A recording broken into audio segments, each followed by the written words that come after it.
Hello दोस्तों। आज का हमारा टॉपिक है ब्लड ट्रांसफ्यूजन।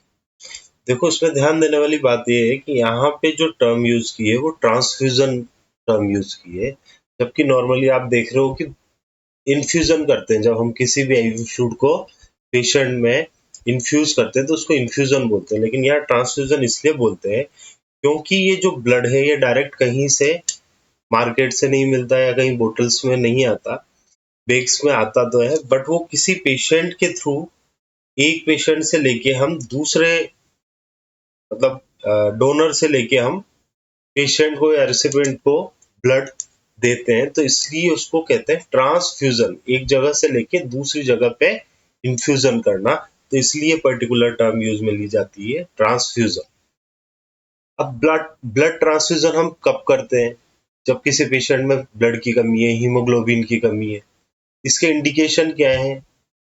यही कि हीमोग्लोबिन की कमी है, एनीमिया की कंडीशन है पेशेंट में, या हीमेटोक्रिट वैल्यू बढ़ी हुई है, सॉरी हीमेटोक्रिट वैल्यू कम है। हीमेटोक्रिट का मतलब क्या है? आरबीसी का होना। ब्लड में आरबीसी की कितनी मात्रा है उसको हम हीमेटोक्रिट वैल्यू बोलते हैं। तो अगर आरबीसी की वैल्यू कम है तो इसका मतलब हमें ब्लड ट्रांसफ्यूजन करना है। तो सबसे पहले हम देखते हैं इंडिकेशन क्या है ब्लड ट्रांसफ्यूजन के। तो सबसे पहले बात करते हैं इंडिकेशंस। इंडिकेशंस है यहाँ पे। सबसे पहले मैंने आपको बताया हीमोग्लोबिन लेस देन 8 mg पर डीएल। अगर 8 mg या उससे कम है तो इसका मतलब हमें ब्लड ट्रांसफ्यूजन की जरूरत है। या फिर haematocrit value level less than 30%। अगर हेमेटोक्रिट वैल्यू 30% या उससे कम है तो हमें ब्लड ट्रांसफ्यूजन की जरूरत पड़ती है। एक चीज और है इंपॉर्टेंट कि जब पेशेंट सीकेडी का होता है तो उसमें क्या होता है, अनेमिया की कंडीशन हो जाती है। ये क्वेश्चन बहुत बार आता है, क्योंकि किडनी क्या करती है, इरिथ्रोपोइटिन इरिथ्रोपोइटिन बनाती है ना। और इरिथ्रोपोइटिन आपके ब्लड का एक कंपोनेंट है। उसकी वजह से क्या होगा, अगर उसकी कमी होगी तो अनीमिया की कंडीशन बनती है। इसलिए सीकेडी के पेशेंट में आपसे पूछा जाता है कि क्या चीज देखने को मिलती है, तो आपको डायरेक्ट आंसर करना है अनीमिया। ठीक है। अब हीमोग्लोबिन 8 mg पर डीएल से कम है तो हम कह देंगे कि उसको ब्लड ट्रांसफ्यूजन की जरूरत है। तो नॉर्मल हीमोग्लोबिन लेवल क्या होता है? तो नॉर्मल हीमोग्लोबिन लेवल होता है, एचबी लेवल होता है, अगर मेल की बात करें तो 13.8 से लेके 17.2 ग्राम पर डीएल, इनमें मेल्स में। और अगर फीमेल की बात करें तो उनमें थोड़ा हीमोग्लोबिन कम होता है, और वो होता है 12.1 से लेके 15.1 ग्राम पर डीएल। ये है फीमेल की ओर। तो आप जब बात कर रहे हो कि नॉर्मल वैल्यू 8 ग्राम पर डीएल से कम है तब हम ब्लड ट्रांसफ्यूज करेंगे, तो आपको नॉर्मल वैल्यू भी पता होनी चाहिए कि नॉर्मल वैल्यू होती कितनी।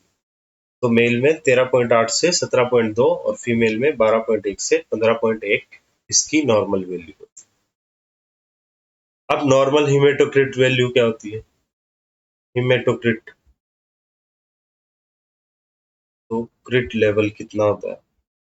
तो ये होता है 42 to 52% in male and 35 to 47% in female. ये आपका नॉर्मल हीमेटोक्रिट वैल्यू। तो 35 तो फीमेल्स में वैसे ही कम है ना। और अगर 30 से भी कम हो जाएगा तो उस कंडीशन को हम बोलेंगे कि अब इसको ब्लड ट्रांसफ्यूजन की जरूरत है। हीमेटोक्रिट और हीमोग्लोबिन आरबीसी ये फीमेल्स में कम होती है। क्यों? क्योंकि उनके हार्मोनल इम्बेलेंस, मेंस्ट्रुएशन, इसकी वजह से क्या होता है, सॉरी, फीमेल्स में अनीमिया के चांसेस ज्यादा होते हैं। ठीक है। तो उनको ब्लड ट्रांसफ्यूजन की जरूरत भी ज्यादा होती है। अब हम बात करते हैं ब्लड कंपोनेंट्स। तो ब्लड के क्या क्या कंपोनेंट हैं? WBC, RBC, platelet, fresh frozen plasma, cryoprecipitate, ये सब हम क्या करते हैं, पेशेंट के ट्रांसफ्यूज करते हैं। अलग अलग नीड होती है पेशेंट को, जैसे होल ब्लड की जरूरत है तो पूरा का पूरा ब्लड, जैसे ही हिमोरेजिक शोक की कंडीशन में और ब्लीडिंग की वजह से हिमोरेजो मतलब सॉरी हाइपोवोलेमिया हुआ है, तब हम क्या करेंगे, उसको होल ब्लड देंगे। लेकिन अगर पेशेंट को आरबीसी की जरूरत है तो हम आरबीसी देंगे। अगर उसके इन्फेक्शंस बढ़ रहे हैं तो उस कंडीशन में हम डब्ल्यूबीसी देंगे। ब्लड क्लोटिंग के लिए हम फ्रेश फ्रोजन प्लाज्मा या प्लेटलेट दे सकते हैं। ठीक है, तो इस तरह से हम देखते हैं कि कौन कौन से ब्लड कंपोनेंट होते हैं और उनकी क्या क्या नीड होती है। तो सबसे पहले हम बात करते हैं आरबीसी की। आरबीसी को हम क्या बोलते हैं, रेड ब्लड सेल, या इसको क्या बोला जाता है, इरिथ्रोसाइट्स। और जो ये आरबीसी है, ये क्या है, पहली बात तो जो ब्लड है ये क्या है, कनेक्टिव टिश्यू है ना। ब्लड और लिम्फ ये दोनों क्या है, कनेक्टिव टिश्यू है, तो ये भी क्वेश्चन पूछा जाता है। दूसरा जो रेड ब्लड सेल है, ये क्या है, most abundant cell in blood. Most abundant cell का मतलब क्या है कि ये ब्लड में सबसे ज्यादा मात्रा में होती है। कितनी ज्यादा मात्रा में होती है, देखो 42 से 52% मेल में होती है और 35 से 47% फीमेल में होती है। इतनी ज्यादा सिर्फ और सिर्फ आरबीसी होती है, इसलिए इसको बोलते हैं most abundant cell in blood. Next हम बात करते हैं कि लाइफ स्पान क्या होता है आरबीसी का। तो वो कितना होता है, 120 डेज। अगर आपसे क्वेश्चन पूछा जाए कि आरबीसी का लाइफ स्पान क्या होता है, तो 120 डेज होता है। अगर आपसे पूछा जाए कि ट्रांसफ्यूज किए आपने आरबीसी, अब उसका लाइफ स्पान कितना होगा, तो वो भी 120 डेज ही हो, क्योंकि मैक्सिमम कितना होता है, 120 डेज होता है। हो सकता है हमने तुरंत के तुरंत ही ब्लड ट्रांसफ्यूजन कर दिया, एक दिन भी वेस्ट नहीं किया, तो उसका भी 120 डेज ही हम क्या लेके चलते हैं, लाइफ स्पान। नेक्स्ट हम बात करते हैं इसको, स्टोरेज टेम्परेचर कितना होता है, आरबीसी को कितने टेम्परेचर पे स्टोर करता है। तो 2 to 8 डिग्री सेंटीग्रेड, या 1 to 6 डिग्री सेंटीग्रेड, या 4 डिग्री सेंटीग्रेड। जिस अकॉर्डिंग आपके एग्जाम में है आप याद कर सकते हो, 2 to 8 डिग्री सेंटीग्रेड। ठीक है, तो उस अकॉर्डिंग हमें एग्जाम में आंसर करना है। ठीक। नेक्स्ट, स्टोरेज ड्यूरेशन, कितने दिन तक आप आरबीसी को स्टोर कर सकते हो। तो 35 to 42 डेज। 42 डेज यहाँ पे इसकी मैक्सिमम लिमिट है। मीन्स 42 डेज से ज्यादा आपको, अगर ऑप्शन में है 43 डेज भी है, तो वहां पे टिक नहीं करना, क्योंकि 43 डेज तक आप आरबीसी को स्टोर कर ही नहीं सकते। अगर ऑप्शन में 35 है तो आपको उसको टिक करना है, या बीच में और भी कुछ है तो उसको टिक करना है, लेकिन 42 से ज्यादा नहीं हो सकता। अगर 42 दे रखा है तो वो तो आप क्लिक कर सकते हो, वो परफेक्ट आंसर होगा। नेक्स्ट, कि एक यूनिट पीसीवी में, एक यूनिट पीसीवी में कितना एमएल होता है, तो 250 ml ऑफ आरबीसी होती है एक यूनिट पीसीवी में। ठीक है, जब एक यूनिट पीसीवी में कितनी आरबीसी होती है ये क्वेश्चन पूछा, तो आपने डायरेक्ट 250 ml ऑफ आरबीसी कर। अब हम आरबीसी हो या होल ब्लड हो, इनको स्टोर कैसे करते हैं, किसमें स्टोर करते हैं, तो हम स्टोर करते हैं इनको, स्टोर इन सीडीपीए। सीडीपीए, सी का मतलब सिट्रेट, डी का मतलब डेक्सट्रोज, पी का मतलब फोस्फेट, और ए का मतलब एडेनिन। अब हम इसमें इसको क्यों स्टोर कर रहे हैं, उसके पीछे क्या रीजन है। ठीक है, सबका यहाँ पे अलग अलग काम। तो सिट्रेट क्या करता है, ब्लड कोगुलेशन से बचाता है, ये एक एंटी कोगुलेंट का काम करता है। जो ब्लड स्टोर्ड है उसमें एंटी कोगुलेंट का काम करता है। यहाँ पे हम सीडीपीए यूज करते हैं, लेकिन जब सैंपलिंग करते हैं तब हम ई वाइल्स यूज करते हैं, है ना। और उसमें होता है ईडीटी। तो यहाँ हम बात करेंगे सिट्रेट। सिट्रेट क्या करता है? एंटीकोगुलेंट, सबसे ज्यादा काम में लिया जाने वाला एंटीकोगुलेंट है सिट्रेट। ठीक, लेकिन अगर वो पूछा जाए कि ब्लड बैग में लिया जा रहा है तो सीडीपीए है, और अगर सैंपलिंग के दौरान ब्लड कोगुलेशन से बचाना है आपको, ई वायल्स में जब हम ब्लड को कलेक्ट करते हैं तो वहां ईडीटी। डेक्सट्रोज क्या करता है? डेक्सट्रोज न्यूट्रिशन प्रोवाइड करता है सेल्स को। ठीक है। फोस्फेट क्या करता है? पीएच को स्टेबलाइज करता है। किस तरह से स्टेबलाइज करता है कि जैसे सिट्रिक एसिड का लेवल बढ़ा तो ये क्या करेगा? कैल्शियम के साथ बाइंड होके पीएच को न्यूट्रलाइज करेगा। या फिर अगर पीएच का लेवल बढ़ रहा है, एल्केलाइन कंडीशन है, तो ये क्या करता है? फोस्फेट एल्ब्यूमिन के साथ कोगुलेट होता है और पीएच को न्यूट्रलाइज करता है। इसी तरह से एडिनिन का क्या काम है? ये टू मेंटेन एटीपी, ये एनर्जी प्रोवाइड करता है, एटीपी बनाता है। ठीक है, एटीपी को मेंटेन करता है, टूटने नहीं देता, उसको मेंटेन करता है। तो उस कंडीशन को ये काम करता है आपका एडेनिन। इस तरह से हमें ब्लड को स्टोर किया जाता है सीडीपीए में। नेक्स्ट, अब आपने एक आरबीसी पेशेंट की कम थी, एक आरबीसी इन्फ्यूज की, तो क्या होता है? ईच यूनिट ऑफ आरबीसी या whole blood increase 1 gram of haemoglobin and 3% of haematocrit. 2 to 3% होता है ना? तो अगर 2 से 3% या 3% तक मैक्सिमम में क्या करता है आरबीसी, एक यूनिट जब हम आरबीसी ट्रांसफ्यूज करते हैं तो उससे 1 ग्राम हीमोग्लोबिन बनता है। आइडियल, लगभग मोटा मोटा तो हम आइडिया लगा सकते हैं, अगर किसी पेशेंट के 6 हीमोग्लोबिन है तो हमें उसको कम से कम अगर 8 पे लेके जाना है तो 2 यूनिट ट्रांसफ्यूज करना है।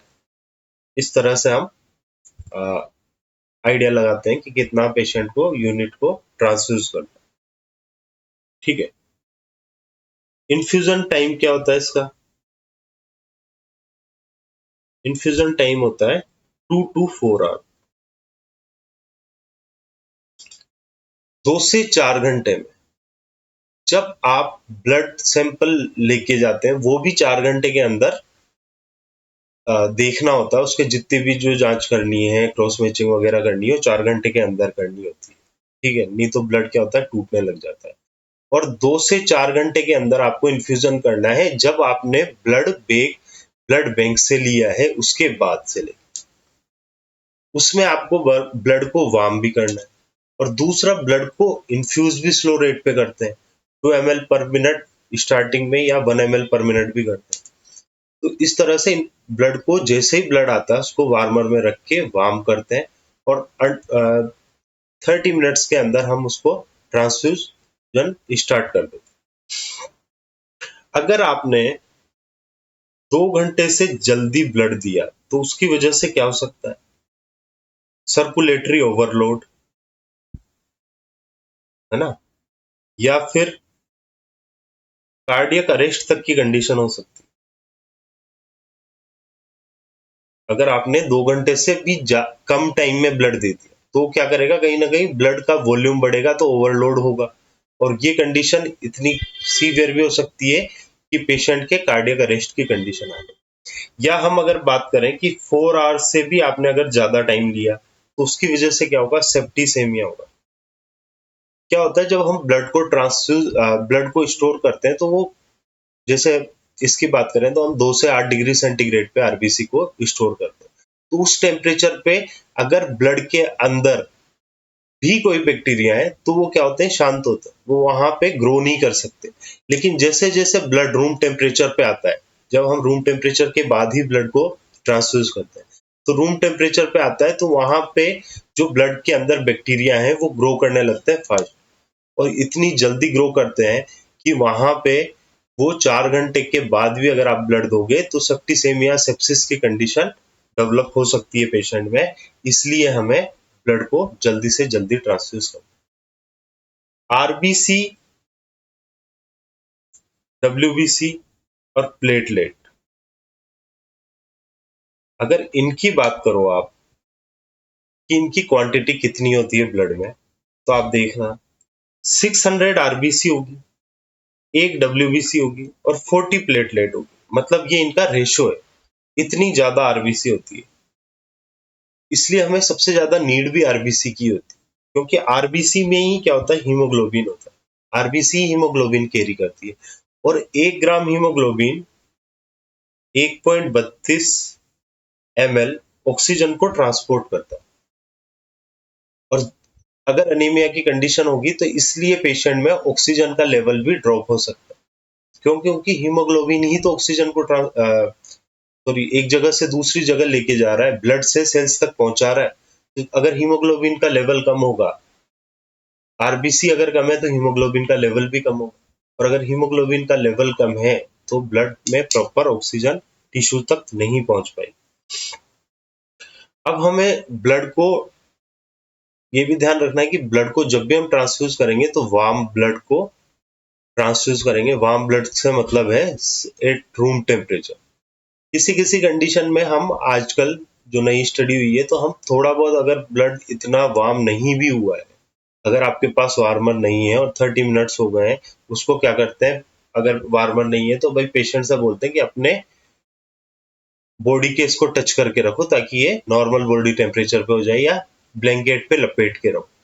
तो उससे क्या है कि वो ब्लड जल्दी से नॉर्मल टेम्परेचर पे हो जाता है। अगर फिर भी अगर थोड़ा बहुत कोल्ड भी है तो उस कंडीशन में भी हम ब्लड ट्रांसफ्यूज कर सकते हैं, लेकिन वो 30 मिनट्स के अंदर करना होता है ताकि ब्लड में सेप्टिसेमिया की कंडीशन नहीं हो। नेक्स्ट, अब आपने आरबीसी ट्रांसफ्यूज कर दी। अब आपको चेक करना है कि ये जो हमने आरबीसी ट्रांसफ्यूज की है इसका बेनिफिट हुआ है या नहीं हुआ पेशेंट को। तो आपको कितना टाइम देना पड़ेगा, 4 to 6 आवर, तब से आफ्टर ब्लड ट्रांसफ्यूजन। अगर आप ब्लड ट्रांसफ्यूजन किया है तो 6 घंटे के बाद आप चेक कर सकते हो कि उसके आरबीसी बढ़ी है या नहीं बढ़ी। जो आपने आरबीसी दी है उसका कुछ इफेक्ट आया भी है या नहीं आया। तो ये थी आपके आरबीसी या रेड ब्लड सेल या इरिथ्रोसाइट्स। नेक्स्ट हम बात करते हैं प्लेटलेट की। प्लेटलेट का क्या काम है, क्लोटिंग में जरूरी होती है, क्योंकि ये क्या करती है, जो ऊजिंग हो रही है, इसके लिए पर्टिकुलर वर्ड यूज किया जाता है, ऊजिंग, जो तो उसमें हेल्प करती है। तो वहां पे क्या होगा, इस वजह से ब्लड क्लोटिंग होगी, है ना, clotting, help in clotting. Next, normal platelet value क्या होती है,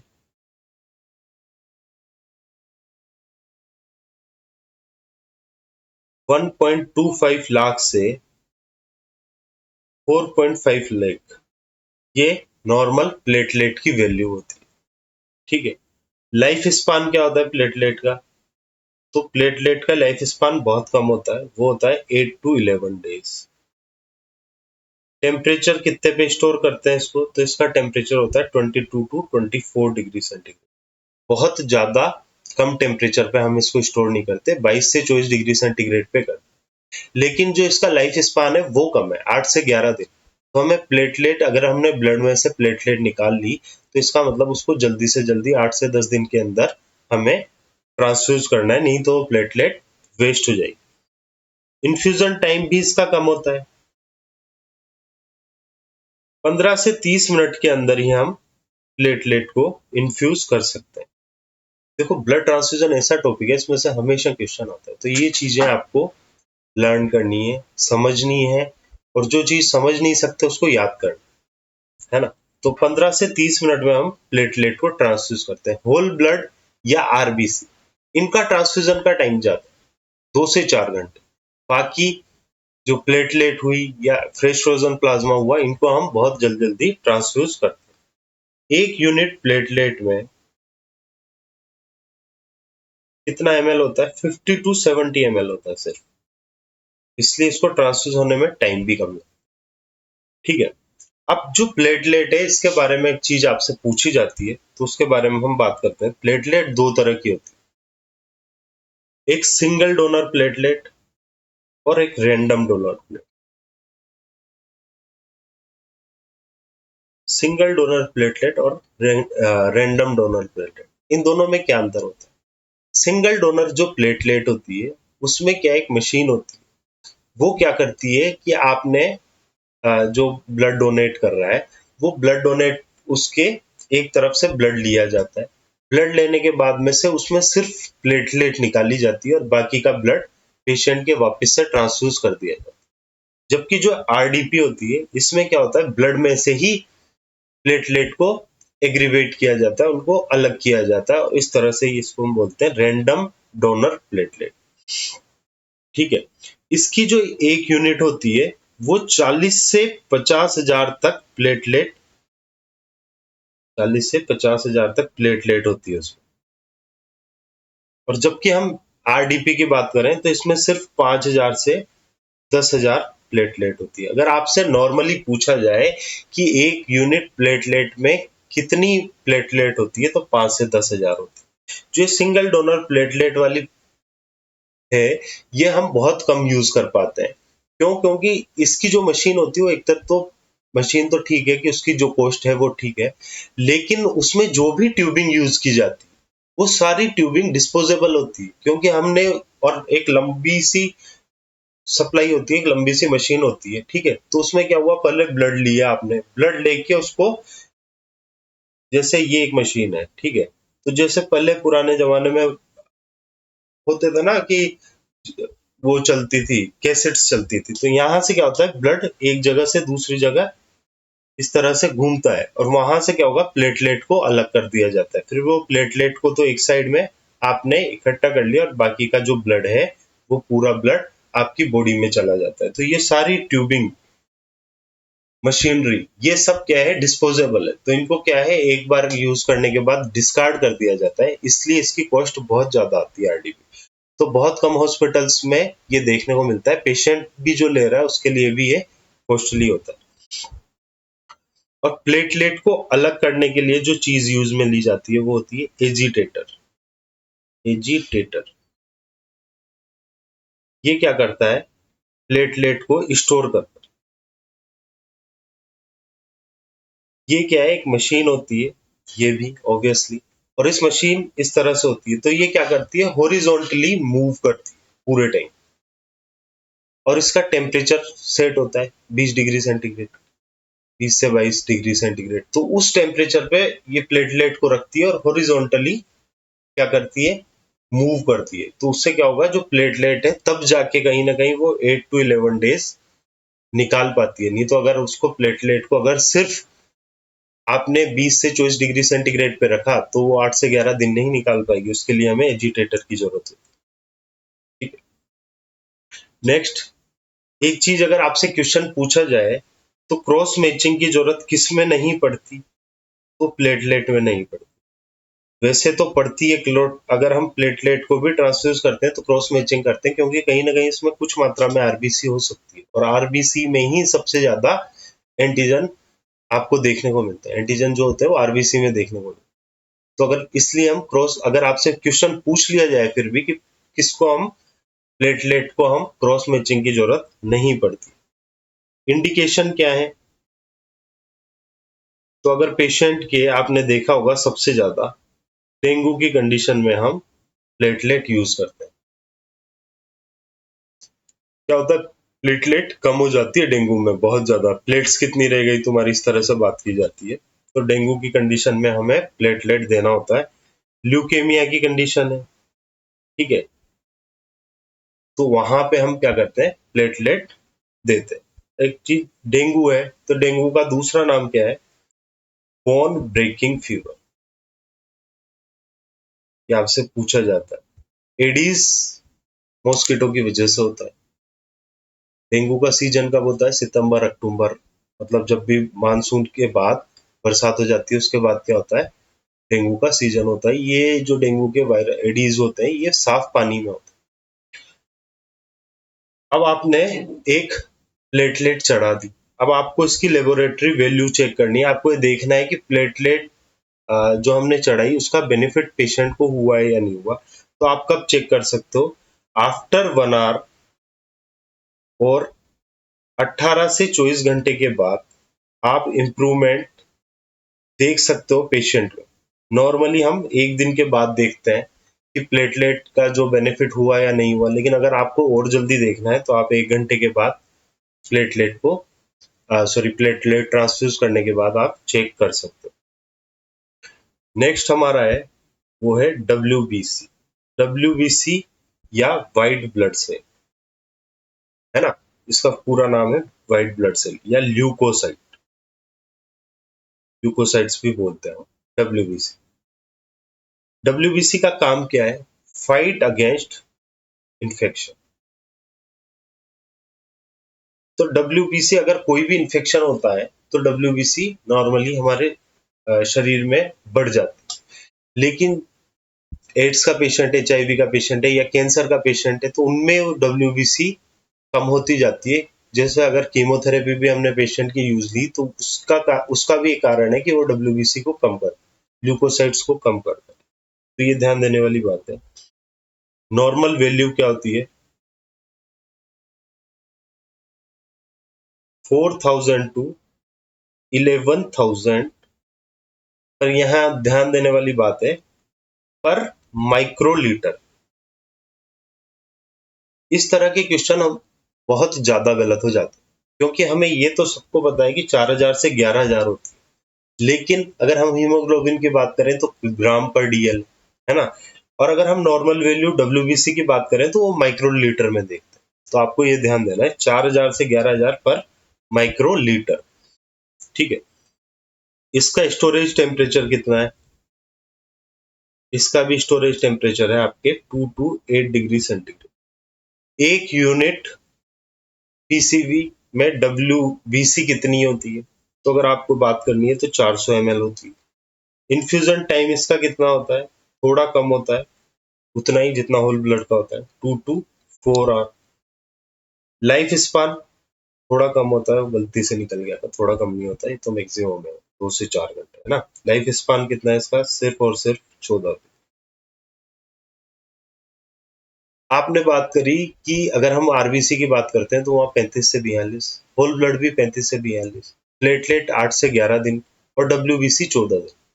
ये इनके लाइफ स्पान होते हैं, ये आपको याद करने की जरूरत है। इंडिकेशन क्या होगा? मैंने आपको बताया इंडिकेशन क्या है। अगर कैंसर का पेशेंट है या HIV का पेशेंट है तो उनमें हमें WBC ट्रांसफ्यूज करनी है, या ल्यूकेमिया का पेशेंट है तो उन कंडीशन में आपको क्या करना पड़ेगा? WBC को ट्रांसफ्यूज करना पड़ सकता है। नेक्स्ट अलग से देख रहे हैं होल ब्लड। होल ब्लड का मतलब क्या है? जिसमें सब कुछ है। ब्लड लिया, क्रॉस मैचिंग की, सिर्फ ये देखा कि ब्लड कंपेटिबल है, कंपेटिबिलिटी चेक की, और पेशेंट के ब्लड ग्रुपिंग करके, क्रॉस मैचिंग करके पेशेंट को ट्रांसफ्यूज कर दिया गया।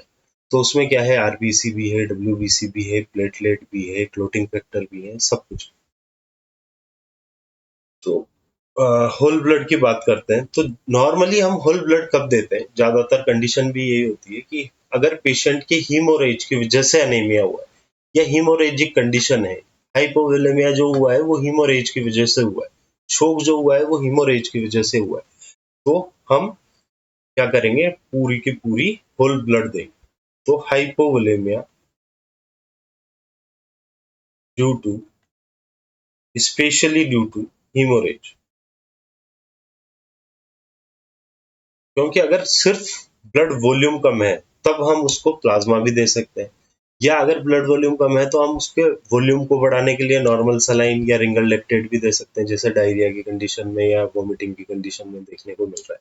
लेकिन अगर हीमोरेज हुआ है यानी उसके टोटल ब्लड लॉस हुआ है, वाटर लॉस नहीं हुआ, तो हमें क्या करना पड़ेगा? होल ब्लड देना पड़ेगा।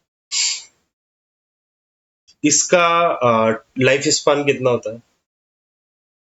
ज्यादातर जो चीजें हैं वो RBC के जैसी ही है, लेकिन जो लाइफ स्पान है वो 28 to 35 डेज होता है।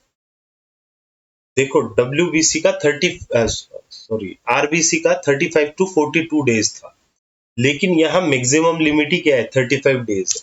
तो आपको ये ध्यान रखना है कि RBC के लिए पूछ रहे हैं या होल ब्लड के लिए पूछ रहे हैं, यहाँ पे मिस्टेक नहीं करनी। इसका कितना है? 28 to 35 डेज। क्योंकि क्या होता है कि ये चीज अगर आपसे गलत होती है तो आपको बहुत बुरा लगता है बाद में, यार एग्जाम में ये चीज मुझसे गलत हो गई क्योंकि मुझे गलत ध्यान रह गया था, बस पढ़ा भी है, सब कुछ किया है, लेकिन वो गलत हो। टेम्परेचर क्या है इसका, स्टोरेज टेम्परेचर, इसका भी वही है, 2 से 8 डिग्री सेंटीग्रेड। इन्फ्यूजन टाइम क्या है, इन्फ्यूजन टाइम भी इसका आरबीसी की तरह है, 2 से 4 घंटे। डब्ल्यूबीसी का भी यही है ना, आरबीसी का भी यही है, होल ब्लड का भी यही है। बस अभी तक हमने पढ़ा तो प्लेटलेट का 15 to 30 मिनट था। इसके बाद बात करें, एक यूनिट ब्लड में कितना ब्लड होता है। भाई एक यूनिट ब्लड में, एक यूनिट ब्लड होता है वैसे तो टोटल होता है 350 ml, लेकिन यहाँ पे क्या है अंतर, 300 ml तो ब्लड होता है और 50 ml क्या होता है, एंटीकोगुलेंट। इस तरह से ये 350 ml बनता है। 450 ml भी हो सकता है, दो तरह की कंडीशन होती है, लेकिन नॉर्मली जब हम बात करते हैं तो 350 ml की बात करते हैं। अगर पेशेंट का वेट अच्छा है, तो एडल्ट है, तो उससे 450 ml भी कलेक्ट किया जाता है, यानी 400 ml भी कलेक्ट किया जाता है। 50 ml उसमें क्या होता है, एंटीकोगुलेंट। तो आपको इस तरह से ध्यान रखना है कि होल ब्लड 350 ml होता है टोटल, उसमें से 300 ml तो ब्लड होता है और 50 ml एंटीकोगुलेंट होता है।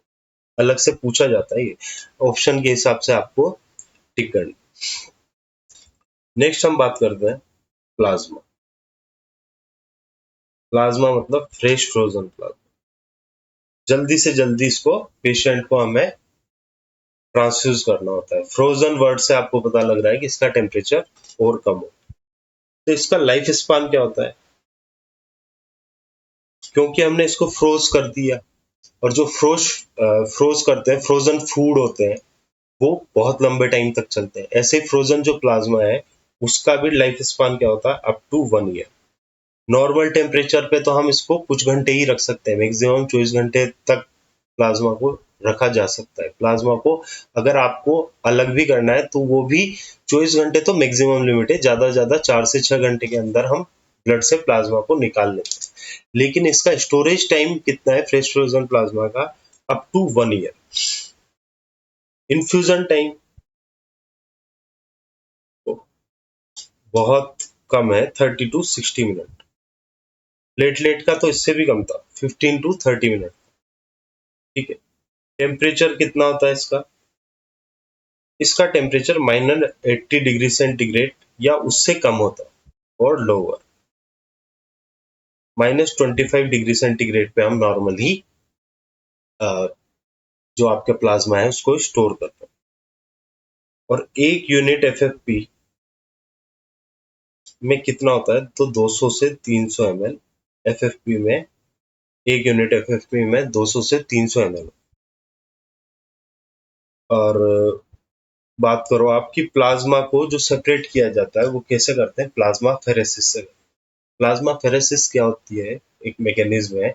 इसके अंदर हम क्या करते हैं, जब हम, आपने बहुत सी जगह देखा होगा, ब्लड का कोई सैंपल लिया, ब्लड का सैंपल लेने के बाद उसको क्या करते हैं, सेंट्रीफ्यूज मशीन होती है, उससे क्या है, बहुत तेजी से ब्लड को रोटेट किया जाता है। तो उससे क्या होता है कि ब्लड सेल्स अलग हो जाती है और प्लाज्मा अलग हो जाता है। तो उस कंडीशन को हम, उस चीज को हम बोलते हैं, प्लाज्मा को सेपरेट करने को बोलते हैं प्लाज्मा फेरेसिस।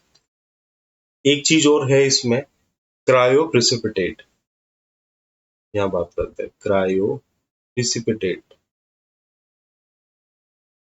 क्रायो प्रिसिपिटेट क्या है, ये प्लाज्मा से हम कलेक्ट करते हैं। जैसे आपके स्मेक होती है, वो अफीम का और अच्छा रूप है, तो इसी तरह से जो, क्या बोल दिया मैं, हाँ, तो क्रायो प्रिसिपिटेट है, ये हम प्रिपेयर करते हैं कहाँ से, प्लाज्मा से। इसमें क्या होता है, मेनली सिर्फ और सिर्फ क्लोटिंग फैक्टर के लिए हम इसमें इसको लेते हैं। इसमें फाइब्रिनोजन होता है, clotting factor first, haemophilic factor होता है, एंटी हीमोफिलिक फैक्टर होता है। ठीक है। उसके अलावा इसमें विल बॉन्ड अगर किसी को डिजीज है तो उसके लिए भी हमें क्रायोप्रेसिपिटेट यूज किया जाता है। इसकी एक यूनिट सिर्फ 10 से 15 ml और इसका टेम्परेचर -80 डिग्री सेंटीग्रेड तक हो सकता है। नॉर्मली इसको भी हम 25 से 30 डिग्री सेंटीग्रेड पे स्टोर करते हैं, लेकिन ऑप्शन के अकॉर्डिंग आपको जाना है तो -80 डिग्री सेंटीग्रेड तक आप इसको स्टोर कर सकते हैं। नेक्स्ट हम बात करते हैं कि अब हमने देख लिया कि जो ब्लड है उसमें क्या क्या चीज है, क्या क्या कंपोनेंट है मतलब, और उनका किस तरह से यूज किया जाता है, उनको कब ट्रांसफ्यूज किया जाता है और उनकी क्या वैल्यू होती है ना, है ना, क्या लाइफ स्पान होता है। अब हम बात करते हैं कि जो ब्लड डोनेशन किया जाता है वो किसके द्वारा किया जाता है, एक ब्लड डोनर के द्वारा किया जाता है। तो ब्लड डोनर में क्या कंपेटिबिलिटी होनी चाहिए, ब्लड डोनर कैसा होना चाहिए। ब्लड रिसिपेंट की हमने बात कर ली कि उसका हीमोग्लोबिन लेवल 8 से कम होना चाहिए या उसका हीमेटोक्रिट लेवल वैल्यू 30 से कम होनी चाहिए, तो वो ब्लड रिसिपेंट होगा। अब ब्लड डोनर की बात करें तो ब्लड डोनर का वेट कितना होना चाहिए। वेट की बात करें तो 45 किलो या उससे ज्यादा होना चाहिए, और मच उसने 3 महीने में कम से कम पहले कोई प्रीवियस ब्लड ट्रांसफ्यूजन नहीं किया, नो प्रीवियस ब्लड ट्रांसफ्यूजन, ठीक है। उसका हीमोग्लोबिन लेवल 12 ग्राम पर डीएल या उससे ज्यादा होना चाहिए। तो उस कंडीशन में हम कह सकते हैं कि ये डोनर जो है वो ब्लड ट्रांसफ्यूज कर सकता है। उसके अलावा उसके कोई life threatening condition, chronic kidney disease, renal sorry lungs disease ये नहीं होनी चाहिए, क्योंकि इनमें क्या होता है इलेक्ट्रोलाइट इम्बेलेंस के चांसेस पहले ही ज्यादा है। तो वो डोनर का ब्लड जब रिसिपेंट के जाएगा तो उसकी वजह से उसके भी वो सब इलेक्ट्रोलाइट इम्बेलेंस बहुत ज्यादा हो जाएगा, ठीक है। या उसके HIV, SCV और क्या सिफिलिस या इस तरह की कंडीशन होती है, हेपेटाइटिस बी, इनसे वो उसका जो ब्लड है वो फ्री होना चाहिए, है ना। तो ये सब चीजें चेक करते हैं। फिर उसके बाद हम देखते हैं कि पेशेंट को क्रॉस मैच करवा के देखते हैं। क्रॉस मैचिंग में क्या होता है, ब्लड सैंपल रिसिपेंट का लिया जाता है और उससे डोनर के ब्लड सैंपल को क्रॉस मैच करवा के देखा जाता है, और वो मैक्सिमम से मैक्सिमम हमें 4 घंटे के अंदर करना होता है। मैं इसलिए बता रहा हूँ क्योंकि बहुत से हॉस्पिटल में ब्लड बैग नहीं होता, तो वहां पे क्या करते हैं सैंपल निकाल के और पेशेंट को दे दिया जाता है कि अब इसको आप जहाँ पे ब्लड बैंक है वहां लेके जाओ और ब्लड लेके आओ, क्योंकि हमारे पास से ब्लड अवेलेबल है नहीं। तो वहां पे लेके जाता है, तो उस 4 घंटे के अंदर उसका क्रॉस मैचिंग हो जाना चाहिए, तभी आपको क्लियरली पता चलेगा कि ये ब्लड कंपेटिबल है या नहीं। तो क्रॉस मैचिंग में हम क्या करते हैं, डोनर का सीरम लेते हैं 2 ड्रॉप, रिसिपेंट की 1 ड्रॉप लेते हैं और इनको क्या करते हैं इंक्यूबेशन करते हैं, रखते हैं 37 डिग्री सेंटीग्रेड पे। लगभग कितना है ये बॉडी टेम्परेचर, 1 घंटे के लिए रखते हैं। 1 घंटे के लिए रखा, उसके बाद इसको वॉश किया जाता है नॉर्मल सलाइन से, और वॉश करने के बाद ये आपके पास ये चीज आई, इसके अंदर हम एंटी ह्यूमन ग्लोबुलिन प्रोटीन डाला जाता है 2 ड्रॉप, ठीक है। 2 ड्रॉप डालने के बाद अब हम इसको क्या करते हैं, देखते हैं अगर अग्लूटिनेशन हो रहा है तो इसका मतलब क्या है, वहां पे अगर थक्का बन रहा है आपको देखने को मिल रहा है तो इसका मतलब क्या है कि वो कंपेटिबल नहीं है ब्लड, और अगर अग्लूटिनेशन नहीं हो रहा तो इसका मतलब जो ब्लड है वो कंपेटिबल। तो इस तरह से आप ब्लड को पता कर सकते हैं। ब्लड डोनर की जो एज है वो कितनी होनी चाहिए, 18 टू 65 ईयर। फीमेल पेशेंट है तो उसका भी हीमोग्लोबिन 12 ग्राम होना चाहिए। तो ज्यादातर ब्लड डोनेशन जो करा जाता है वो मेल्स के द्वारा इसीलिए किया जाता है क्योंकि उनका हीमोग्लोबिन लेवल थोड़ा ठीक होता है। नेक्स्ट ये है आपके एबीओ ग्रुपिंग। क्या होता है कि ब्लड बैंक में क्या होता है कि हमें क्या होता है ब्लड देना होता है। जब हमें पेशेंट के लिए, अपने पेशेंट के लिए ब्लड की जरूरत है तो आप क्या करोगे, 1 यूनिट ब्लड दोगे और दूसरा यूनिट आपको मिल जाए, क्योंकि वो क्या करते हैं रिप्लेस कर देते हैं। आपको बी ब्लड ग्रुप चाहिए लेकिन आप ए ब्लड ग्रुप के हो तो आप ए दे दोगे, वो उनका बी दे देंगे और ए रख लेते हैं। इस तरह से आपका भी काम हो गया और उनका रिप्लेस हो गया। इस तरह से ये ब्लड बैंक चलता है। लेकिन अगर उनके पास बी ब्लड ग्रुप आपको चाहिए और बहुत ज्यादा नीड है, मतलब बहुत ज्यादा क्वांटिटी में नीड है और उनके पास उतना बी है नहीं, तो वो डिमांड करते हैं कि अगर हो सके तो आप प्लीज बी वाला ब्लड ग्रुप ही लेके आओ, क्योंकि या बी या ओ ब्लड ग्रुप लेके आओ, क्योंकि आप ए वाला ब्लड ग्रुप पेशेंट को ट्रांसफ्यूज नहीं कर सकते, वो एबीओ इनकम्पेटिबिलिटी उसकी हो नहीं पाती। तो ब्लड ग्रुप नॉर्मली हम देखते हैं 4 टाइप के होते हैं। एक ए बी ब्लड ग्रुप है, एक ए है, एक बी है और एक ओ है। अब ए बी का मतलब क्या है, इससे डायरेक्ट समझना है हमें, ये एंटीजन को बताता है। यानी अगर ए बी ब्लड ग्रुप है तो इसमें ए एंटीजन है और बी एंटीजन, ठीक है। ए में ए एंटीजन है, बी में बी एंटीजन है और ओ का मतलब, ओ को आप जीरो की तरफ से भी देख सकते हो कि इसमें कोई भी एंटीजन नहीं है। एंटीबॉडी, एंटीबॉडी की बात करो तो यहाँ पे कोई एंटीबॉडी नहीं होती, सिर्फ एंटीजन होते हैं। ए जो ब्लड ग्रुप है उसमें एंटीबॉडी उसके अपोजिट होती है, बी होती है। बी ब्लड ग्रुप में एंटीबॉडी ए होती है और ओ में एंटीबॉडी होती है ए और बी, दोनों एंटीबॉडी होती है। ओ ब्लड ग्रुप वाले के दोनों एंटीबॉडी होती है। तो अगर अगर ओ ब्लड ग्रुप वाले को हम ए का ब्लड ग्रुप देंगे, ए ब्लड देंगे, तो वहां पे क्या होगा, एंटीबॉडीज तो दोनों हैं और एंटीजन कोई सा भी नहीं है। तो जब वो एंटीजन आएगा तो वो क्या करेगा, एंटीजन एंटीबॉडी रिएक्शन होगी और एंटीजन एंटीबॉडी रिएक्शन होगी तो वहां पे क्या होगा, अग्लूटिनेशन हो जाएगा, थक्का बन जाएगा। इसलिए हम ओ नेगेटिव, जैसे ओ ब्लड है, ठीक है, ओ पॉजिटिव है, अब इसमें भी दो चीजें होंगी, पॉजिटिव और नेगेटिव, ठीक, आर एच एंटीजन। अगर पॉजिटिव ब्लड पॉजिटिव वाले को दिया गया तब तो ठीक है, लेकिन अगर पॉजिटिव ब्लड ग्रुप अगर ओ नेगेटिव वाले को दिया गया तो वहां पे क्या हो जाएगा, कहीं ना कहीं थक्का बन जाएगा, ठीक है। पहले क्या होता था, हीमोलाइसिस की कंडीशन बहुत ज्यादा देखने को मिलती थी क्योंकि एबीओ ब्लड ग्रुपिंग का पता नहीं था।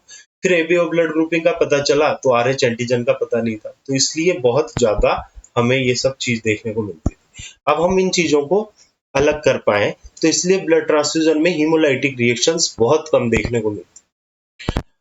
तो आपको ये ध्यान रखना है कि जो ब्लड ग्रुप है वो ही एंटीजन, ठीक है। जीरो ब्लड ग्रुप है, ओ ब्लड ग्रुप है, तो वहां पे एंटीजन नहीं है और उसके अपोजिट जितने भी बचे वो एंटीबॉडी है। जैसे ए बी में क्या हुआ कि दोनों एंटीजन है तो एंटीबॉडी है ही नहीं, और ओ में एक भी एंटीजन नहीं है तो वहां पे सारे एंटीजन है, ठीक है। ए बी ए, और ये इनको ब्लड को दे सकते हैं, सॉरी एंटीबॉडी है, और ये इनको ब्लड दे सकते हैं। ए बी वाला ए को दे सकता है, बी को दे सकता है, ए वाला ए और ए बी दोनों को दे सकता है क्योंकि उसके पास ए है। बी वाला बी और ए बी को दे सकता है और ओ वाला तीनों को दे सकता है। और ओ नेगेटिव हम इसलिए पूछा जाता है आपके एग्जाम में कि ओ नेगेटिव हम किसको ब्लड दे सकते हैं। अब इसी तरह से ये ए बी वाला, ए बी ब्लड ग्रुप है तो ए बी का ले सकता है, ए का भी ले सकता है, बी का भी ले सकता है, ओ का भी ले सकता है, तो हम इसको बोलते हैं यूनिवर्सल रिसिपेंट। ये किसी का भी ब्लड ले सकता है। अगर ए ब्लड ग्रुप है किसी का तो वो ए का ले सकता है और ओ का ले सकता है, क्योंकि ए में ए एंटीजन है और ओ में कोई एंटीजन नहीं। तो जब एंटीजन जाएगा, या तो वो जो एंटीजन उसके पास है वो जाए या फिर एंटीजन जाए, नहीं तो अगर एंटीजन दूसरा गया तो वहां एंटीजन एंटीबॉडी रिएक्शन हो जाएगी। बी ब्लड ग्रुप है तो यहाँ पे हम बी वाला दे सकता है या ओ वाला दे सकता है, और ओ वाला है वो सिर्फ ओ से ही ले सकता है, तो ये क्या है, यूनिवर्सल डोनर, क्योंकि ये सबको ब्लड ले सकता है लेकिन ब्लड दे नहीं सकता। तो इस तरह से हम एबीओ ब्लड ग्रुपिंग या आरएच इनकम्पेटिबिलिटी की बात करी थोड़ी। नेक्स्ट हम बात करते हैं ब्लड डोनेशन के क्या टाइप है। इसमें सबसे पहला आता है ऑटोलोगस। ऑटोलोगस का मतलब क्या है, जब व्यक्ति खुद अपना ब्लड डोनेट कर रहा है खुद के लिए, तो उस कंडीशन को हम बोलते हैं ऑटोलोगस। तो इसमें क्या होता है, when blood donor is donate blood for himself और हरसेल्फ। और ऐसा क्यों होता है, ऐसा इसलिए होता है कि जब ब्लड किसी के सर्जरी होने वाली है या उसको पता लगना है कि मेरा आगे ब्लड, अभी हीमोग्लोबिन सही है लेकिन आगे अगर इसमें 11 ग्राम पर डीएल तक भी हीमोग्लोबिन है तो हम पेशेंट का ब्लड ले सकते हैं। सर्जरी के बाद क्या होगा कि ब्लड का वॉल्यूम कम होना है, ब्लड की नीड है और पेशेंट को कोई या तो डोनर नहीं मिल रहा, देने वाले नहीं है, या फिर दूसरी कंडीशन है कि जो उसको एलर्जिक सीवियर एलर्जिक रिएक्शन होती है अगर वो किसी का ब्लड लेता है। ये हमें पहले से पता है क्योंकि उसके जब पहले सर्जरी हुई थी तब हमने जब ब्लड दिया था तो उसको सीवियर एलर्जिक रिएक्शन हुई। तो इस कंडीशन में भी हम ऑटोलोगस ब्लड चॉइस रख सकते हैं। दूसरा, डोनर ब्लड, जो ब्लड डोनेट किया गया किसी का भी ब्लड है, हिंदू का है, मुसलमान का है, किसी का भी ब्लड है, तो उसको हम डोनर ब्लड कह सकते हैं, जो किसी दूसरे पर्सन से हमने कलेक्ट किया। जब किसी पर्सन को डायरेक्टली, जैसे आप दो तरह से ब्लड डोनेट करते हो, या तो क्या होगा कि आप ब्लड डोनेट करने गए कि मुझे ब्लड डोनेट करना है, वो किसी भी पेशेंट को दिया जाए, या एक डायरेक्टेड ब्लड डोनेशन होता है, उसमें क्या है कि आपको पता है कि ये हमारा कोई नोन है और उसके लिए आप ब्लड डोनेट करने गए तो उसको हम डायरेक्ट ब्लड डोनेशन भी बोलते हैं। नेक्स्ट है ब्लड साल्वेज, बहुत कम यूज में लिया जाता है ये, लेकिन फिर भी ये टर्म है, इससे क्वेश्चन बन सकता है। तो ब्लड साल्वेज क्या होता है? ये ब्लड है आपका, जब सर्जरी हो रही है, during the surgery blood loss हो रहा है बहुत ज्यादा, तो उस ब्लड जो निकलता है उसको हम क्या करते हैं, सक्शन के थ्रू उसको इकट्ठा कर लिया जाता है और फिर उसको क्या करते हैं, वॉश करते हैं नॉर्मल सलाइन से, 3 बार वॉश करके फिर वो उस ब्लड को वापस से ट्रांसफ्यूज किया जाता है। तो ये भी किस कंडीशन में यूज लिया जाता है कि अगर पेशेंट को कोई ब्लड डोनर नहीं मिल रहा या उसके एलर्जिक रिएक्शन है, तो उस कंडीशन में हम ब्लड साल्वेज यूज करते हैं। या तो आप क्या करोगे, उसका सेल्फ का ब्लड ले रहे हो पेशेंट को देने के लिए, या फिर जो आरबीसी हम ट्रांसफ्यूज करेंगे वो वॉश्ड होनी चाहिए, और वॉश्ड किससे करते हैं हम, सिर्फ और सिर्फ नॉर्मल सलाइन से। ये भी आपके क्वेश्चन बनता है। प्री और पोस्ट ब्लड ट्रांसफ्यूजन आप क्या यूज करते हो, नॉर्मल सलाइन। अगर आपको कभी भी ब्लड ट्रांसफ्यूजन के टाइम पे कोई चीज दे सकते हो आगे या पीछे, तो सिर्फ और सिर्फ नॉर्मल सलाइन है। क्यों? क्योंकि ये ब्लड के साथ कंपेटिबल है। अगर हम डेक्सट्रोज देंगे तो अग्लूटिनेशन होने के चांसेस होंगे, ठीक है, और अगर ये आरएल देंगे तो वहां पे भी सेम दिक्कत है, वहां पे भी सिट्रेट वगैरह पहले ही और ज्यादा है, ठीक है, कैल्शियम है। तो इसलिए हम और किसी भी चीज को यूज नहीं कर सकते, सिर्फ और सिर्फ नॉर्मल सलाइन यूज किया जाता है। अगर जो पेशेंट को हम ब्लड ट्रांसफ्यूज कर रहे हैं तो उससे पहले पूछा जाता है कि आपके पहले भी प्रीवियस कोई ब्लड ट्रांसफ्यूजन हुआ है क्या, और अगर हाँ हुआ है तो उसमें तो कोई इस तरह की रिएक्शन नहीं हुई। अगर एलर्जिक रिएक्शन हुई है तो फिर हम उसको वास्ट आरबीसी करेंगे या उसको प्री मेडिकेटेड करेंगे, है ना। तो प्री मेडिकेटेड में हम डाइफिनहाइड्रामाइन, ये ड्रग ऑफ, या एसिटामिनोफेन, एसिटामिनोफेन, ये ड्रग यूज की जाती है, इससे प्री मेडिकेटेड कर दिया जाता है। प्री मेडिकेटेड का मतलब ब्लड ट्रांसफ्यूजन से पहले ही दे दिया जाता है। अगर पेशेंट के सर्कुलेटरी ओवरलोड की कंडीशन है, पहले ही बीपी ज्यादा है, तो उस कंडीशन को पहले ही लेसिक्स दे दिया जाता है, या बिटवीन द ब्लड ट्रांसफ्यूजन भी लेसिक्स दिया जाता है पेशेंट की कंडीशन के अकॉर्डिंग, है ना। क्योंकि उस वो ब्लड अगर दे रहे हैं तो क्या कर रहा है, पहले ही अगर हाइपरटेंशन की कंडीशन है और अगर आपने और ज्यादा ब्लड दिया तो उससे ओवरलोड हो जाएगा, लेकिन आपको ब्लड भी देना है तो उस कंडीशन में हम क्या करेंगे, लेसिक्स दे पेशेंट को, ताकि वो जो ब्लड है वो निकाला जा सके। अगर पेशेंट के हमें एंटीपायरेटिक या एनाल्जेसिक्स देनी है तो सबसे सेफेस्ट होती है पीसीएम, पैरासीटामोल।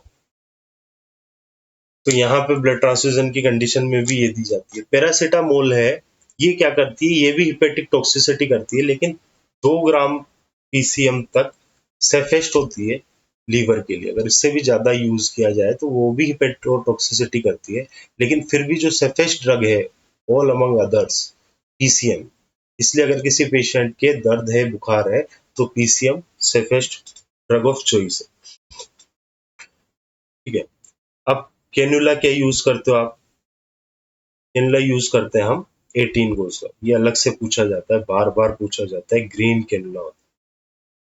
अगर मैसिव ब्लड ट्रांसफ्यूजन करना है, मतलब अगर ज्यादा क्वांटिटी में ब्लड ट्रांसफ्यूजन करना है, तो हम ग्रे कैनुला भी यूज कर सकते हैं 16 गोज का जो होता है। लेकिन नॉर्मली अगर आपसे डायरेक्ट पूछा जाए ब्लड ट्रांसफ्यूजन में कौन सा कैनुला यूज करते हैं, तो ग्रीन कैनुला यूज करते हैं। ठीक है। अगर पेशेंट न्यूबॉर्न है, बच्चा है, तो आप किस तरह से ब्लड ट्रांसफ्यूज करोगे? अम्बिलिकल वेन के थ्रू। हम अम्बिलिकल कोड है तो वहां पे अम्बिलिकल वेन है, उसके थ्रू भी हम ब्लड ट्रांसफ्यूज कर सकते हैं। जो ब्लड ट्रांसफ्यूजन किया जाता है, मैंने आपको बताया 30 मिनट के अंदर अंदर किया जाता है, स्टार्ट कर दिया जाता है। और जो ड्रॉप फैक्टर होता है शुरू में, वो 1 ml या मैक्सिमम से मैक्सिमम 2 ml पर मिनट होता है। दूसरा जो बीटी सेट होता है, उसका ड्रॉप फैक्टर कितना होता है? आपने देखा माइक्रो ड्रिप सेट होता है, मैक्रो ड्रिप सेट होता है। मैक्रो ड्रिप सेट हम एडल्ट में यूज लेते हैं, उसका 15 ड्रॉप पर मिनट होता है। माइक्रो ड्रिप सेट हम इन्फेंट में यूज लेते हैं, उसका ड्रॉप फैक्टर होता है 16 ड्रॉप पर मिनट, मतलब वो एक ड्रॉप को 60 बूंदों में तोड़ता है ना। तो बच्चों को कम कम की जरूरत होती है, या कैलकुलेशन मतलब हमें जो है कम मात्रा में देना, तो इसलिए हम 60 माइक्रो ड्रिप सेट यूज लेते हैं। और जो ब्लड सेट होता है, उसमें और ज्यादा ड्रिप जो है वो मोटी होती है, उसकी ड्रॉप होती है 10 ड्रॉप पर ml। 1 ml को वो 10 ड्रॉप्स में तोड़ता है, क्योंकि उसमें क्या होता है, आरबीसीज जो हैं वो क्या है, उनकी साइज बड़ी होती है ब्लड में, है ना। यहाँ तक कि जो कैपिलरीज होती है ना, बारीक बारीक कैपिलरी, उनमें भी आरबीसी को इस तरह से निकलना पड़ता है, छोटा हो, इतनी बड़ी साइज होती है कहीं कहीं आरबीसी। तो अगर हम उसका जो ड्रॉप फैक्टर कम रखेंगे तो आरबीसी टूट जाएगी। इसीलिए हम जो कैन्युला है वो भी 18 गोल्स का यूज करते हैं। हम छोटा कैन्युला क्यों यूज नहीं करते? क्यों? क्योंकि वहां से जब ब्लड गुजरेगा तो वो आरबीसी का ब्रेक डाउन हो जाएगा, तो जो हमने ब्लड ट्रांसफ्यूज भी किया उसके बाद भी हीमोग्लोबिन का लेवल वो नहीं बढ़ पाए।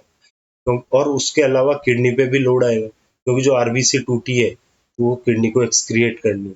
और जो कुल मिला के बाद जो हमने होल ब्लड दिया उसका कुछ मतलब ही नहीं निकला, क्योंकि वो आरबीसी तो पहले ही टूट गई। इसलिए हम जो कैनुला है वो कम से कम 18 गोज का यूज करते हैं। हालांकि प्रैक्टिस में हम 20 गोज में भी ट्रांसफ्यूज कर दिया जाता है क्लिनिकल प्रैक्टिस में, लेकिन फिर भी आपके एग्जाम के लिए 18 गोज आपको ध्यान रखना। नेक्स्ट और इम्पोर्टेंट, अब हम इसकी बात करते हैं कॉम्प्लिकेशंस। क्या क्या कॉम्प्लिकेशन हमें देखने को मिलती है? तो मैंने आपको बताया, एक तो हीमोलाइटिक रिएक्शन। हीमोलाइटिक रिएक्शन अब पहले की तुलना में कम हो गई, बहुत कम हो गई। दूसरा, non haemolytic transfusion reaction. Non haemolytic transfusion जो रिएक्शन है, ये क्या है, एक तरह से एलर्जिक रिएक्शन। और ये नॉर्मली किसकी वजह से होती है? प्रोटीन या आईजीए, है ना। आईजीए क्या होता है, हमारे म्यूकस में इनमें देखने को मिलता है, तो ब्लड में भी होती है ये, लेकिन एंटीबॉडीज होती है जो हमें म्यूकस वगैरह में ज्यादा देखने को मिलती है। तो इसकी वजह से क्या होती है, एलर्जिक रिएक्शन होने लगती है ज्यादा। तो इस कंडीशन में भी नॉन हीमोलाइटिक ट्रांसफ्यूजन रिएक्शन होती है। फीवर, चिल्स, यहाँ पे क्या होता है, नॉन हीमोलाइटिक में 1 डिग्री सेंटीग्रेड तक टेम्परेचर बढ़ जाता है पेशेंट का। और चिल्स की कंडीशन होती है, उसको ठंड लगती है ना, एलर्जिक रिएक्शन लगती है। तो ये कंडीशन होती है नॉन हीमोलाइटिक रिएक्शन। जो ये हीमोलाइटिक रिएक्शन है, ये दो तरह से हो सकती है, एक इमीडिएट और एक होती है लेट। इमीडिएट जो आपको देखने को मिलती है वो तुरंत देखने को मिल जाती है, लेट सालों तक, 1 साल तक भी आपको देखने को मिल सकती है। तो ये है हीमोलाइटिक और ये है नॉन हीमोलाइटिक ट्रांसफ्यूजन रिएक्शन। उसके अलावा सेप्टिसेमिया। सेप्टिसेमिया के क्या कारण हो सकते हैं? या तो जो आपने स्ट्रिक्ट असेप्टिक टेक्निक यूज नहीं करी, और जो ट्रांसफ्यूजन हुआ उसके साथ ब्लड के साथ बैक्टीरिया चले गए, या जो ब्लड ट्रांसफ्यूजन है वो 4 घंटे या उससे ज्यादा, 4 घंटे से ज्यादा ब्लड ट्रांसफ्यूजन होने में लगा, तो सेप्टिसेमिया की कंडीशन डेवलप हो सकती है। जो ब्लड बैग होता है उसके ऊपर बहुत से लोग क्या करते हैं, कपड़ा रख देते हैं। तो कपड़ा कहीं ना कहीं हीमोलाइसिस से तो बचाता है, लेकिन अगर वो कपड़ा गंदा है, साफ नहीं है, क्लीन नहीं है, तो ये जो ब्लड बैग होता है इसमें पोर्स होते हैं और ये क्या करेगा, कहीं ना कहीं उसको एब्जॉर्व कर लेता है उस गंदगी को, जो बैक्टीरिया है वो वहां पे जाने के चांसेज होते हैं, उसकी वजह से भी सेप्टिसेमिया की कंडीशन डेवलप हो सकती है। इसके अलावा जो आपसे पूछा जाता है वो है टाको और ट्रेली। टाको क्या है? ट्रांसफ्यूजन एसोसिएट सर्कुलेटरी ओवरलोड या कार्डियक ओवरलोड होगा। तो इसमें क्या हुआ, जो हमने ट्रांसफ्यूजन किया तो उसकी वजह से क्या हुआ, सर्कुलेटरी ओवरलोड हुआ, उस कंडीशन को हम बोलते हैं टाको। इसमें न्यूमोथोरेक्स तक की कंडीशन हो सकती है ना। और यही कंडीशन जब आगे बढ़ के जाती है तो ये क्या करती है, transfusion related acute lung injury, lung की इंजरी तक कर सकती, बहुत ज्यादा सीवियर एलर्जिक रिएक्शन है ना। तो इससे ये इसीलिए हम वॉश्ड आरबीसी या सेल्फ ऑटोलोगस पेशेंट को ब्लड ट्रांसफ्यूजन करते हैं। आपको यही ध्यान रखना है कि इनका फुल फॉर्म क्या है और किसकी वजह से ये होता है। तो ब्लड ट्रांसफ्यूजन की वजह से हमें देखना होगा। आयरन ओवरलोड, हाइपरवोलेमिया, वो भी हो सकता है। तो आयरन ओवरलोड की कंडीशन क्या होती है, अगर आरबीसी बहुत ज्यादा टूट रही है, हीमोग्लोबिन टूट रहा है, तो वहां पे क्या होगा, आयरन ओवरलोड होने के चांसेस हो जाते हैं। और इसके लिए हम क्या करते हैं, डिस्फेरोक्सेमीन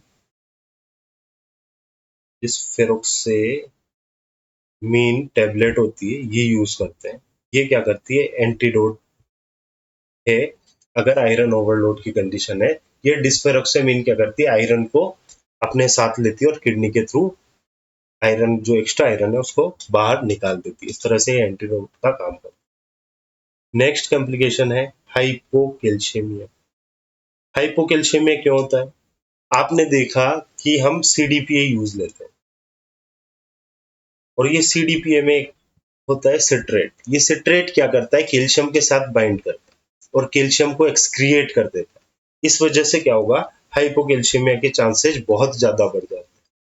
इसलिए हम ब्लड ट्रांसफ्यूजन के साथ में कैल्शियम ग्लूकोनेट देते हैं, क्योंकि कैल्शियम कम हो जाता है।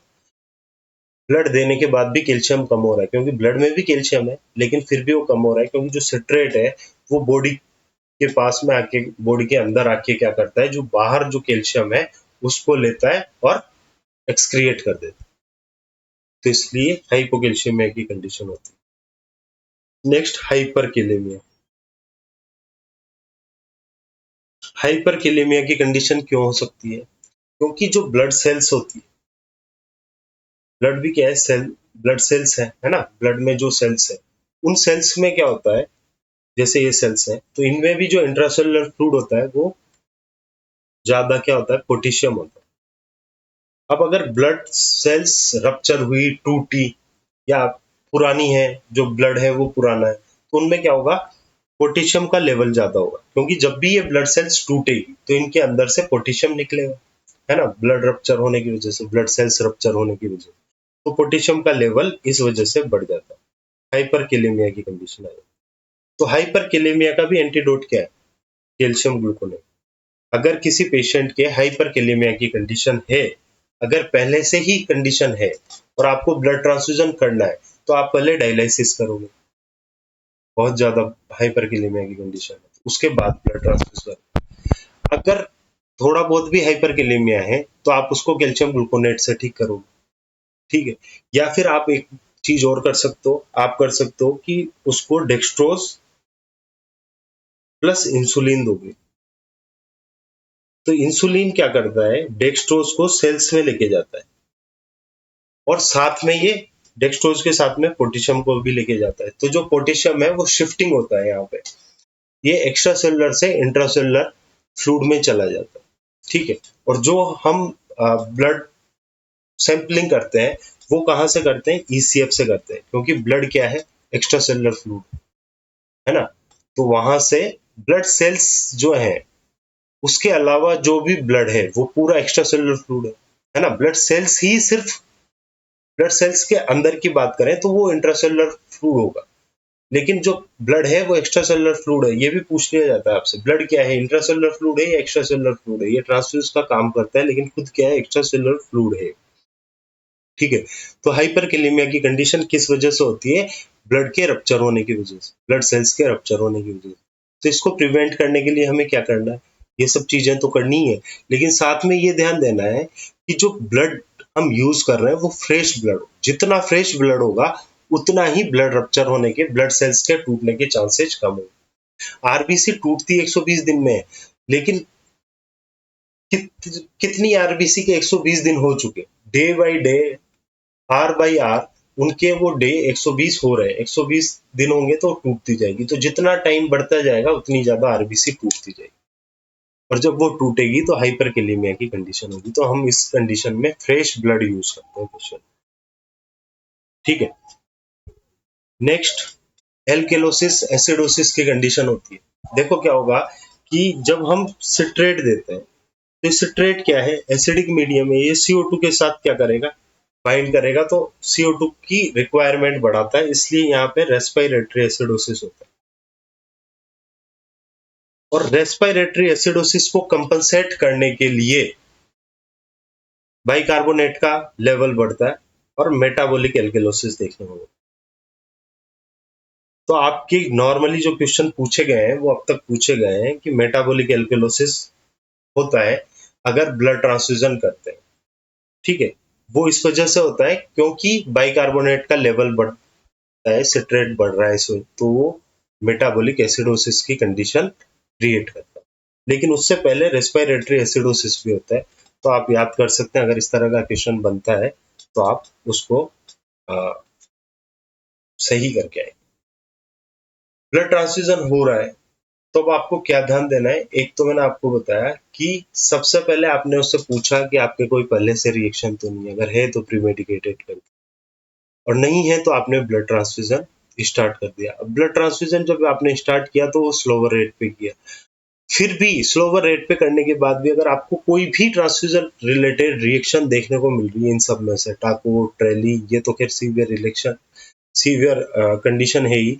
अगर आपको छोटी मोटी भी अगर उसको चिल्स भी देखने को मिल रहा है या हल्की लोकल एलर्जिक रिएक्शन भी देखने को मिल रही है, तो आपको सबसे पहले क्या करना है? Stop the infusion. अगर और कुछ चीज होती तो मैं आपको बोल देता stop the infusion and discard the bag, लेकिन ये क्या है? ब्लड है, ब्लड फैक्ट्री में बनता नहीं, तो हमें सिर्फ स्टॉप करना है। हेल्थ केयर वर्कर या डॉक्टर को बताना है, एज ए नर्सिंग ऑफिसर आपका एक काम है, और उसके बाद वो जो बता रहा है डॉक्टर, वो आपको काम करना है।